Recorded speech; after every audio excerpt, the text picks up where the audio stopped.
Hello and very welcome everyone to this session of the current affairs. Today we are going to discuss the current affairs of 27th of December 2024. So let's start and see what are the things we can add into our notebooks, what are the things we can learn from this session. So before we start, these are the topics I got covered for you in this session, and I have got national news, banking and finance news, defense news, science and technology, sports, ranks and reports, awards and recognitions, appointments and resignations. Before we start, the images used in our slide deck are for educational purpose only. We respect the intellectual property rights of the original creators and owners of these images. If you are the owner of any of the images used in this deck and have any concerns or issues, please contact us at sathee@iitk.ac.in and we shall remove the images. So first news that we have with us is highlights of the 55th GST Council meeting. Before we start, to remember one thing that GST came into enactment in 2017. In 2016, this bill was passed. The GST bill was passed, and in 2017, the whole direct and indirect taxes comes under one single tax that was named as GST. That is goods and service taxes. So it is the 55th Goods and Service Tax Council meeting, chaired by Union Minister Nirmala Sitharaman, was held on 21st December 2024 in Jaisalmer, Rajasthan. Key recommendations included reducing the GST rate on fortified rice kernels to 5% and exempting gene therapy from GST to make advanced medical treatments more accessible. So basically, first of all, you need to understand why there is a requirement of the GST meetings or GST council meeting, so that they can think about what type of taxes they have to introduce on the things and what are the things that should be exempted from any kind of GST taxation. So for all these purposes, the GST council meetings are held, and under this, the recommendations are put forward in front of the media and toward in front of the nation. So in that particular thing, so GST rate on fortified rice kernels to 5% and exempting gene therapy from GST to make advanced medical treatments more accessible. So gene therapy has been exempted. The council decided to reduce the rate of compensation cess on supplies to merchant exporters to 0.1%. So basically, the merchant exporters have the cess on this particular thing has been reduced by 0.1%. GST on contributions made by general insurance companies from third-party motor vehicle premiums to the Motor Vehicle Accident Fund (MVA) fund was also exempted. So this was all done under this highlight. So do remember that 55th GST Council meeting held on 21st December under the chairmanship of Nirmala Sitharaman, the finance minister of our country. DOP and MEA sign agreement to establish 600 additional POP SKs. So in December 2024, the Department of Post and the Ministry of External Affairs signed an agreement to establish 600 additional passport seva kendras at post office across India. So basically, we are talking about the passport seva kendras, and 600 additional passport seva kendra has been allotted. The new POPSKs are expected to be operational by 2028-2029, utilizing the 640,000 points of sale under India Post. This expansion aims to provide citizens-centric services and establish India Post as a logistic company offering postal and life insurance services. The POPSK service was launched in 2017. And as of December 2024, 442 POPSKs are operational across India. This is very important point, guys. Sometimes they will ask you this thing that in which year the POPSKs SK services were started by the government of India, or you can say the Department of Post. So the answer is 2017. And what this is all about, this is called a passport seva kendra. So whenever you are going to visit a particular place called the post office in your area. So you will find, if it is a kind of a municipality area, municipal corporation area, then definitely you will find this type of services being provided in that post office. So it is basically works under the Ministry of External Affairs, and this is there to create an access to the people, so that the having a passport will not be a big issue for them. So that is why this thing has been there. So 600 additional POPSKS has been also added by the MEA. SEBI unveils website for Association of Registered Research Analysts of India. The Securities and Exchange Board of India, SEBI, launched the website for Association of Registered Research Analysts of India. First of all, what is SEBI? So, Securities and Exchange Board of India, as the name suggests or name defines, that SEBI works towards having the regularities regarding the securities, that is called money market, and apart from that, also regarding the IPOs, that is the initial public offer, that is being started by the new companies. So it will take care of the SEBI takes care about the securities and also the stock market. And basically, they got power after the 1992 Harshad Mehta scam. ARRAI, established in March 2024, aims to build a strong community among analysts and collaborate with SEBI to shape industry policies.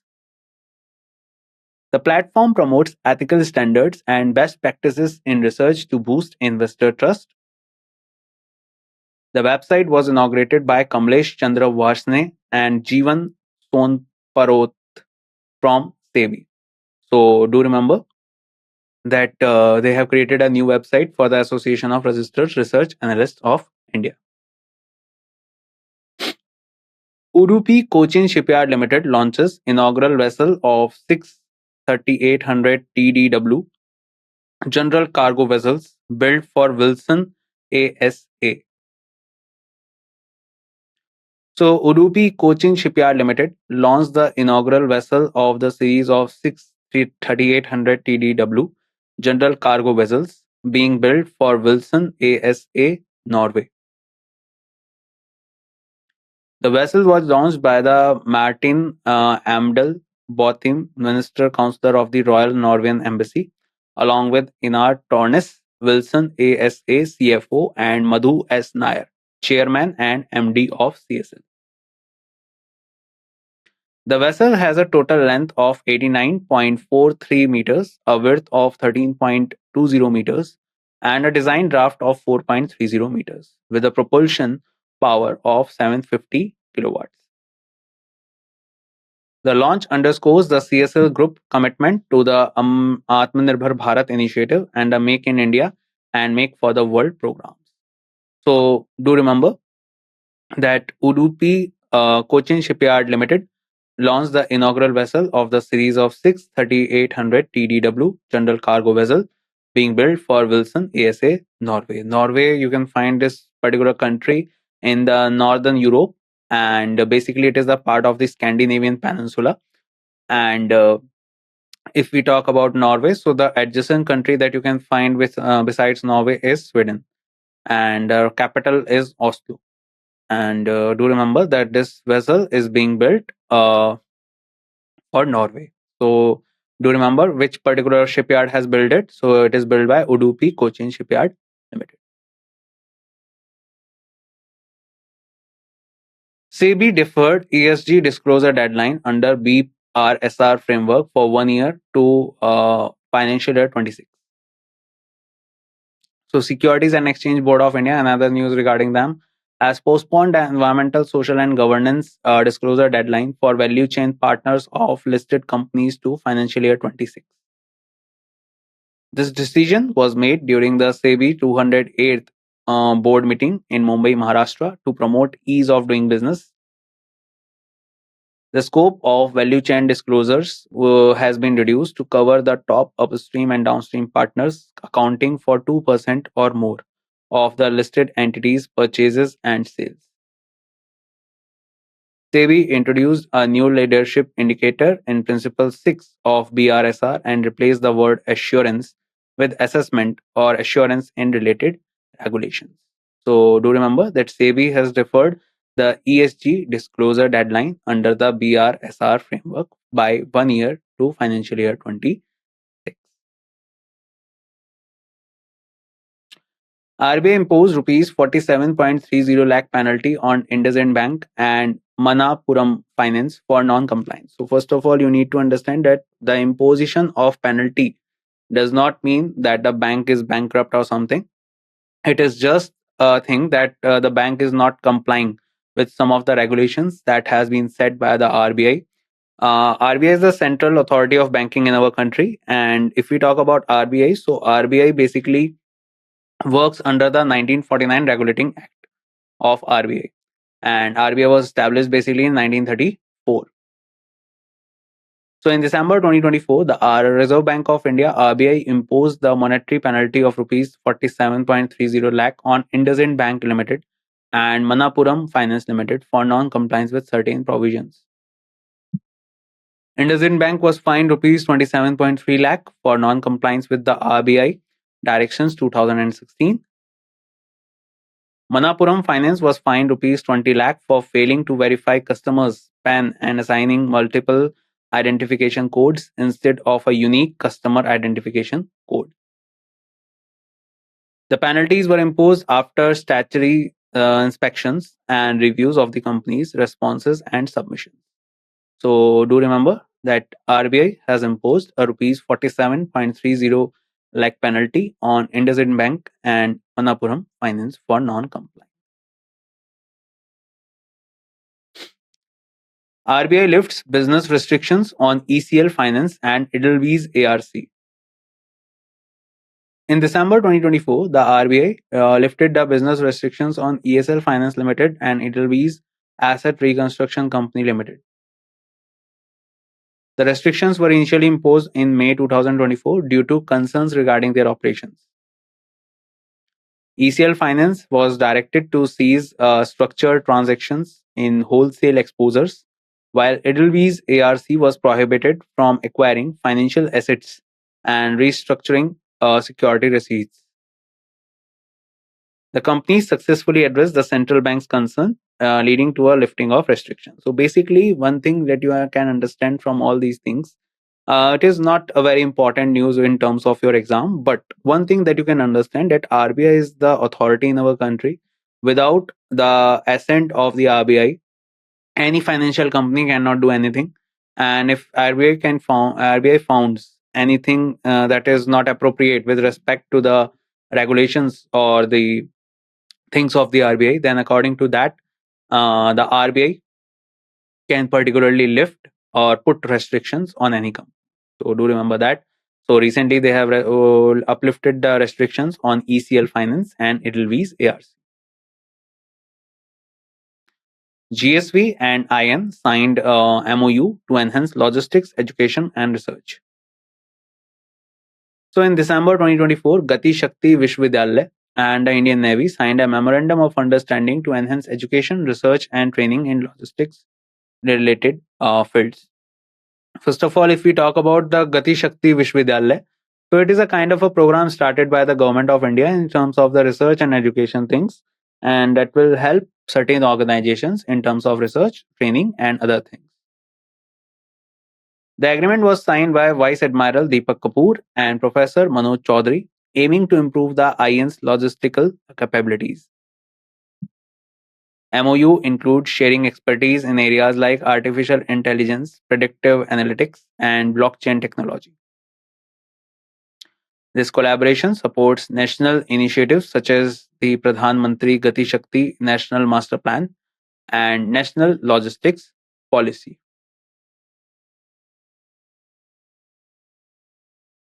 HPCL signed agreement with NLDS to integrate its API with ULIP. In December 2024, Hindustan Petroleum Corporation Limited signed an agreement with the National Industrial Corridor Development Corporation Limited, Logistics Data Service Limited, to integrate its API with the Unified Logistics Interface platform. The collaboration aims to promote transparency, improve operational efficiency, and foster innovation within India's logistics sector. HPCL API on ULIP offers real-time details on fuel station, locations, and price across India. NLDS is a joint venture between the Government of India and Nippon Electric Company Limited with 50 by 50 equity participation. So do remember that HPCL has signed an agreement with NLDS to integrate its API with ULIP.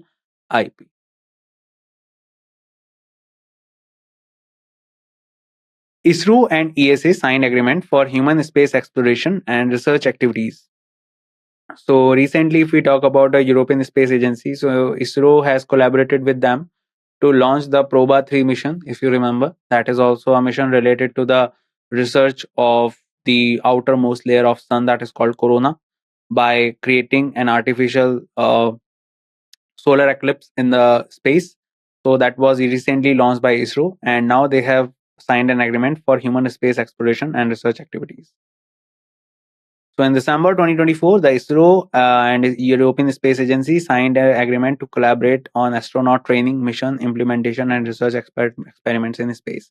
If you remember that ISRO was also working on Gaganyaan mission, in which they have to send some particular people on the in the space, and this is going to be the first manned mission of India, indigenous mission, I would say. The agreement was signed by Dr. S. Somnath, ISRO chairman, do remember this name, and Dr. Joseph Ash Baker, Director General of ESA. Remember, Chandrayaan 3 was launched under the guidance of Mr. Somnath. The collaboration includes activities related to astronaut training, experiment development, and use of ESA facilities on the International Space Station. Both organizations are working together to implement experiments shortlisted by Indian principal investigators on ISS for the next Axiom 4 mission. So, do remember that recently ISRO has signed the agreement for human space exploration with which space agency, that is ESA. Two Chinese astronauts set a new world record of longest spacewalk, breaks USA record. So, two Chinese astronauts of the Shenzhou 19 mission aboard the Tiangong space station. First of all, try to understand one thing, that Tiangong space station is the space station of China. We already know about International Space Station, that is the space station of NASA. And India is working on indigenous space station that would be deployed into the space by 2035. That was in recently in news that ISRO is working on that. So these are called space stations, and they are particularly used for some type of experiments and other explorations and research purpose in the space. Completed a 9-hour spacewalk, setting a new world record for the longest duration of a spacewalk. So this news has become very important for you guys because a new world record has been set. And do remember for how many hour they done the spacewalk. So that is 9 hours. So first of all, also you need to understand what is a spacewalk. So basically, spacewalk is a thing that they will be connected with a particular code that will be attached to their suit, that an astronaut suit, and they will be doing some activities on International Space Station like some repair work and other things. And for that purpose, they have done it for consecutively 9 hours, and that is how they set the world record. Mission commander Kai Zhuze and Song Lingdong carried out a historic spacewalk, surpassing the previous record of 8 hours and 56 minutes set by NASA astronauts in 2001. Astronauts were second generation fit in spacesuits and completed tasks including installing debris protection on the station's exterior. This marked the second spacewalk for mission commander Kai Zhuze, who had previously completed a 5.5-hour spacewalk during the Shenzhou 14 mission. So do remember that two Chinese astronauts set new world record of longest spacewalk. Ria Shirish Thate clinches gold medal in women's 25-meter pistol at 67th National Shooting Championship competitions. So Ria Sirish Thate from Aurangabad, that is in Maharashtra, won the gold medal in the women's 25-meter pistol event at the 67th National Shooting Championship competition in New Delhi.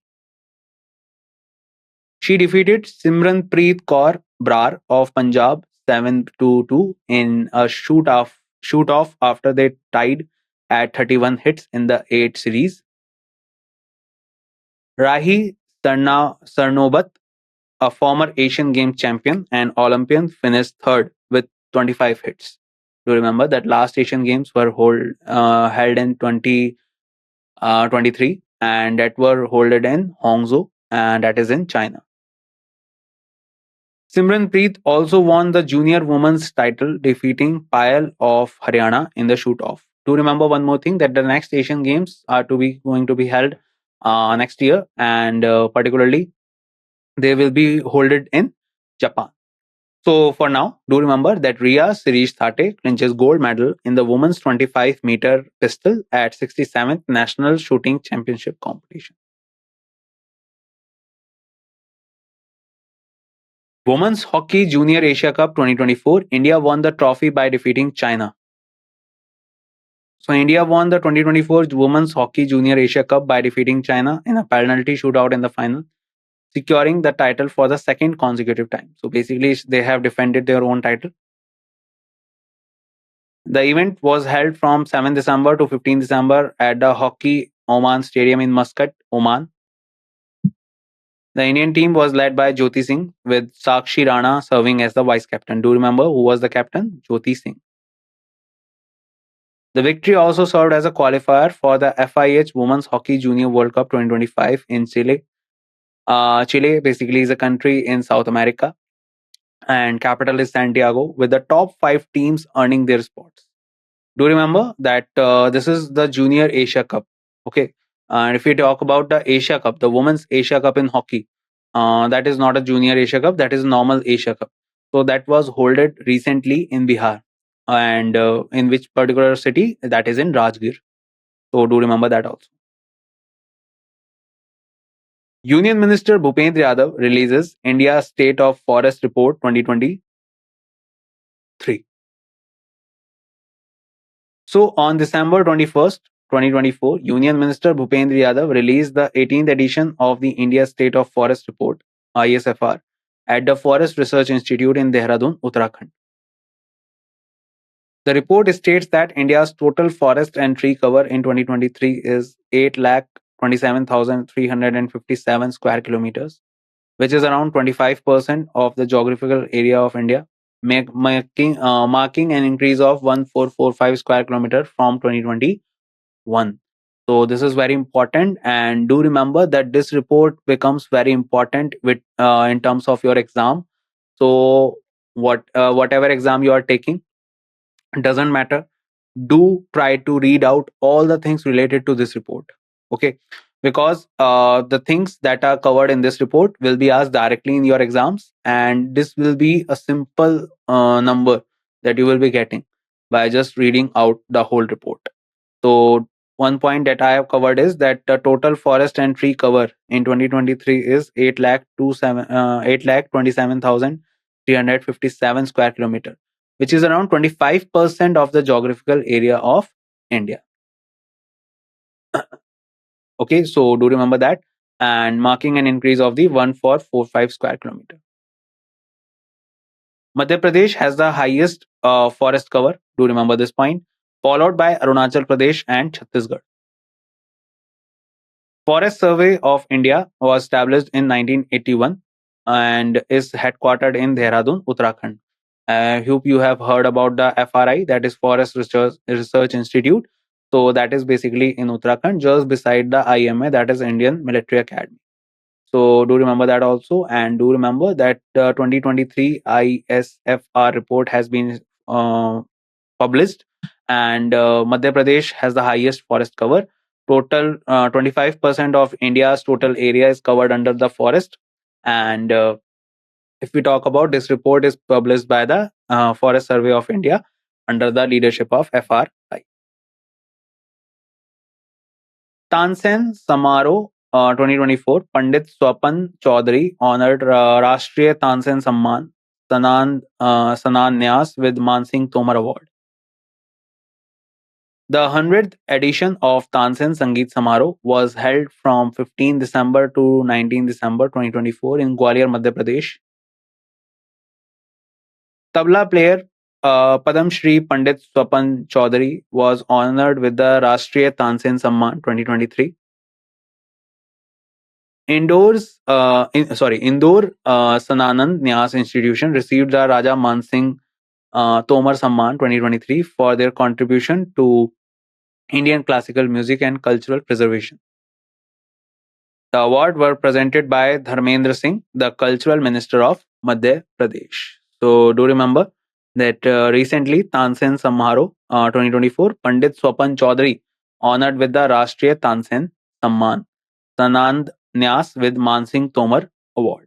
Mansingh Tomar was a very famous king of Gwalior, and Tansen was, I hope you all know, was a recognized musician in the court of Akbar.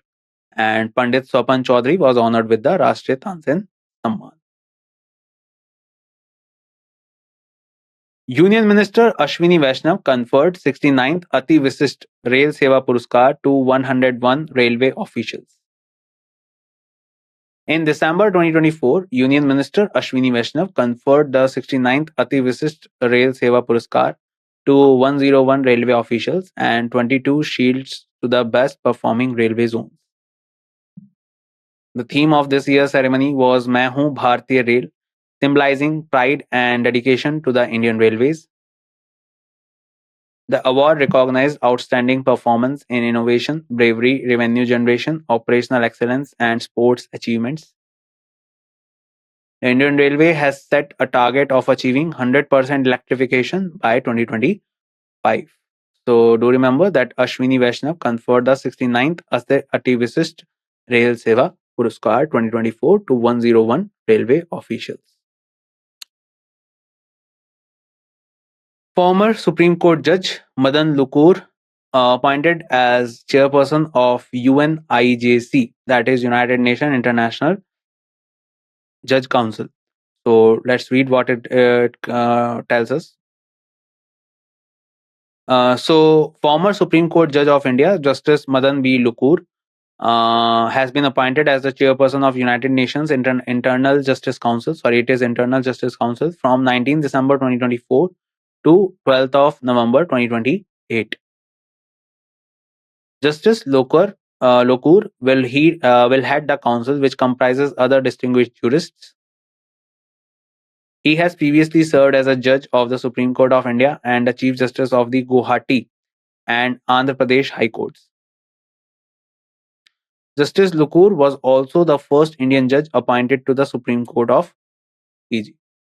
So do remember his name, that he has been appointed as the United Nations Internal Justice Council. Do not get confused with the International Court of Justice. International Court of Justice is another thing that is in Hague, Netherlands.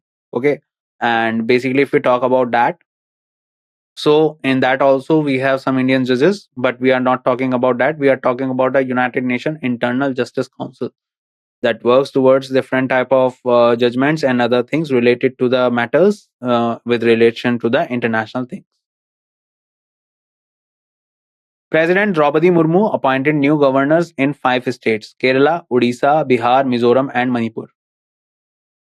So on December 25th, President Draupadi Murmu appointed new governors in Kerala, Odisha, Bihar, Mizoram, and Manipur. Hari Babu Kambhampati was appointed as the new governor of Odisha, replacing Raghubar Das. Rajendra Vishwanath Arlekar appointed as the new governor of Kerala, replacing Arif Muhammad Khan. General Director V.K. Singh retired. He was the earlier he was the General of Indian Army and was appointed as the new governor of Mizoram, and Ajay Kumar Bhalla as the new governor of Manipur. So do remember these 5 changes that have been done, because this could be asked in your exams directly. So Hari Babu Kambhampati as the governor of Odisha, Rajendra Vishwanath Arlekar will be governing the Kerala. General Director VK Singh. Do remember his area, that his state, that is Mizoram. He will be governing Mizoram, and Ajay Kumar Bhalla as the new governor of Manipur. And that's it in this session, guys. I hope you learned great things and learned and enhanced your general knowledge with me in this session. I will meet you in the next session and we'll discuss some more things related to the current affairs. Till then, bye bye. Take care, everyone, and see you soon.